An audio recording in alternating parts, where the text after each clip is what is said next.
6학년 학생 여러분, 안녕하세요. 이번 수학 시간에는 구에 대해서 살펴보도록 하겠습니다. 수학 교과서는 118쪽 그리고 119쪽입니다. 우리가 이번 단원 제목이 원기둥 원뿔 구였는데요. 그 중에 마지막 구에 대한 내용입니다. 자, 118쪽 1번 물건을 모양에 따라 분류해 봅시다. 자, 보면 가, 나, 다, 라, 마 5가지 물건이 있는데요. 모양에 따라서 한번 분류를 해볼게요. 먼저 원기둥 모양과 원뿔 모양의 물건을 각각 찾아보세요. 원기둥 모양의 물건을 한번 봅시다. 가는 지금 원기둥 모양이죠.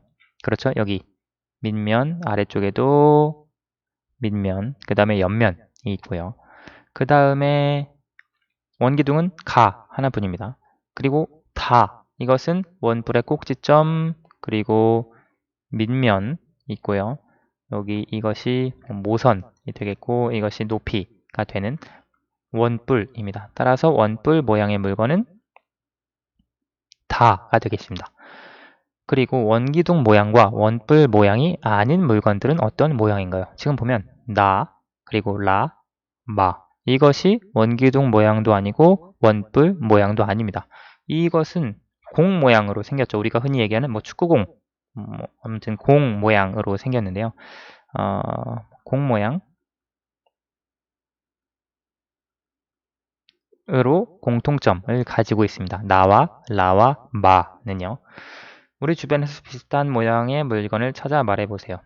축구공이 가장 비슷한 공 모양이고요. 야구공, 고무공 그런 공들이 전부 다 지금 여기 주어진 나, 라, 마와 비슷한 물건이라고 할 수 있겠네요.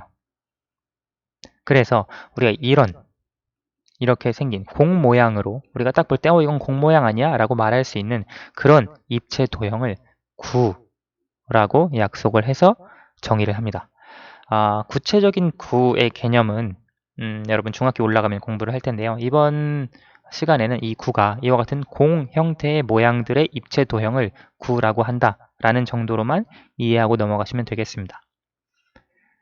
자, 그러면 이것이 우리가 배웠던 원기둥, 그리고 원뿔, 그리고 구 형태의 입체 도형인데요. 공통점과 차이점을 설명해 봅시다. 이거 좀 내용이 많으니까 선생님 한번 말로 설명을 해볼게요. 우선 원기둥과 원뿔과 구의 공통점은 전부 다 구분면, 즉 곡선으로 둘러싸인 부분이 있습니다. 그렇죠. 물론 이렇게 평평한 부분도 있지만 여기 원에서 옆면의 둘레를 보면 이렇게 구분면, 곡선으로 원기둥이 둘러싸여 있고요. 여기 원뿔에서도 마찬가지로 이렇게 곱은 이제 곡선의 이제 구분 형태의 모양이 있습니다. 구에서도 마찬가지로 구는 어떤 부분이든지 다 곡선 부분으로 구분면으로 둘러싸여 있습니다. 그래서 여기서 구분면이라고 하면 사실 밑면보다는 여기 옆면, 여기에서도 옆면, 그리고 구는 전체가 다 구분면으로 둘러싸여 있다. 이건 공통점이라고, 세 가지 입체 도형의 공통점이라고 할 수 있고요. 그 다음에 원기둥과 원뿔의 공통점은 우리 지난 시간에도 이야기를 했지만 밑면의 모양이 원이라고 하는 것이 공통점이 되겠고요. 그 다음에 원기둥은 기둥 모양, 이것은 뿔 모양, 이것은 공 모양, 각각 그 어떤 모양인지 설명을 할 수가 있죠. 기둥 모양, 뿔 모양, 공 모양. 그리고 원뿔은 여기 뾰족한 부분이 하나 있습니다. 그렇죠. 그런데 원기둥과 구 모양에는 뾰족한 부분이 하나도 없습니다. 다 부드러운 부분뿐이에요. 그렇죠. 그것도 공통점과 차이점이라고 할 수 있겠네요. 자, 남자아이가 원기둥, 원뿔, 구를 위, 앞, 옆에서 본 모양의 공통점과 차이점을 물어봤는데요. 우리 원기둥을 먼저 위와 앞과 옆에서 본 모양이라고 되어 있는데요. 위에서 본 모양은 세 가지 도형 모두 원입니다.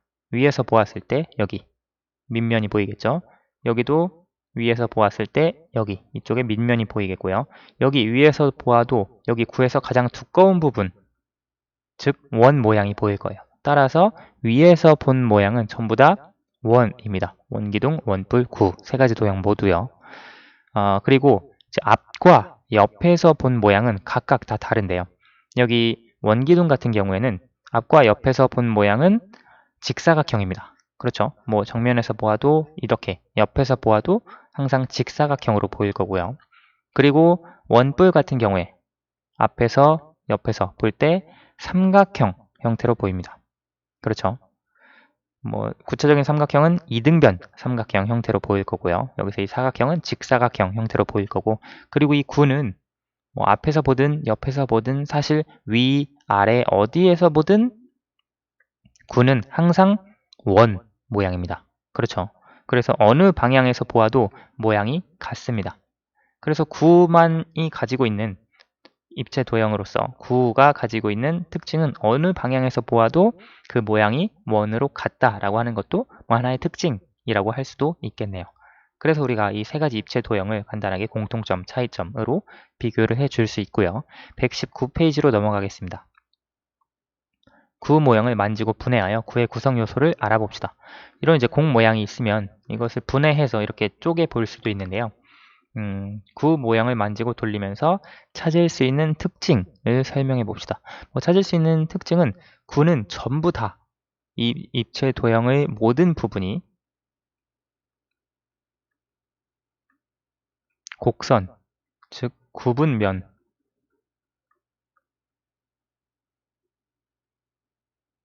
둘러싸여 있고요.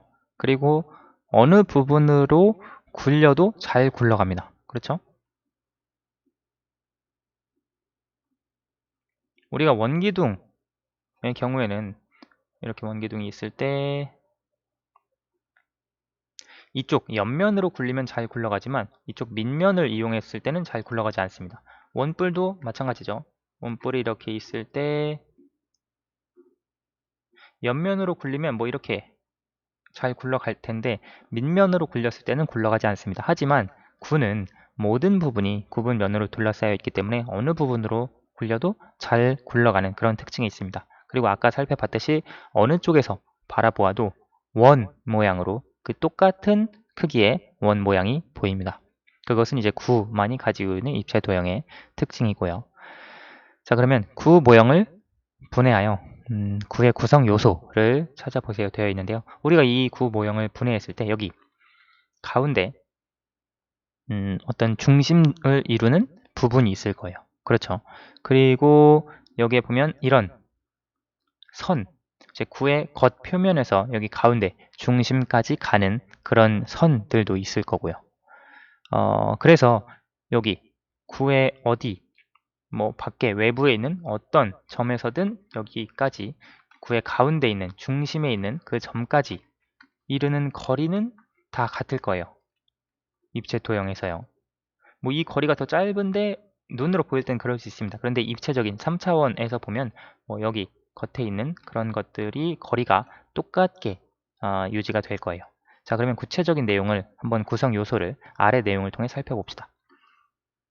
여기에서 가장 안쪽에 있는 점, 이것을 우리가 구의 중심이라고 부릅니다. 우리 원에서 원의 중심 배웠던 것하고 뭐 똑같지는 않지만 비슷한 느낌이라고 이해를 하시면 됩니다. 그리고 이 구의 중심에서 구의 겉면에 한 점을 이은 선분을 구의 반지름이라고 합니다. 우리 이제 원에서도 비슷했는데요. 예를 들어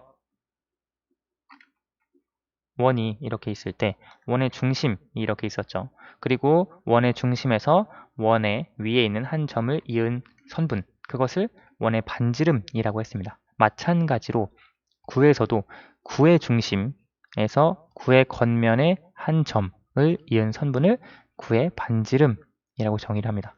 우리가 다른 원뿔 그리고 원기둥 입체 도형에서는 뭐 밑면, 옆면, 높이, 모선, 원뿔의 꼭지점 다양한 용어들이 있었는데요. 구에서는 딱 두 가지뿐입니다.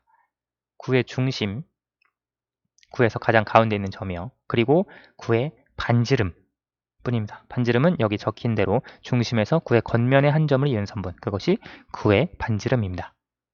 이것만 기억을 해주시면 구에서는 특별히 더 뭐 용어적인 부분 그리고 명칭적인 부분을 살펴볼 것은 없습니다. 여기에서도 아까 구의 중심 그리고 구의 반지름 정도로 구성 요소를 구의 구성 요소를 생각을 해주시면 되겠습니다. 자, 4번.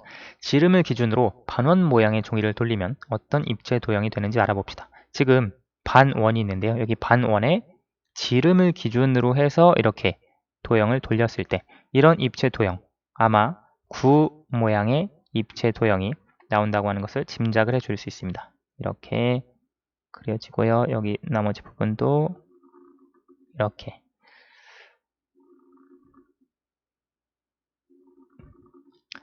네, 잘 안 그려지네요.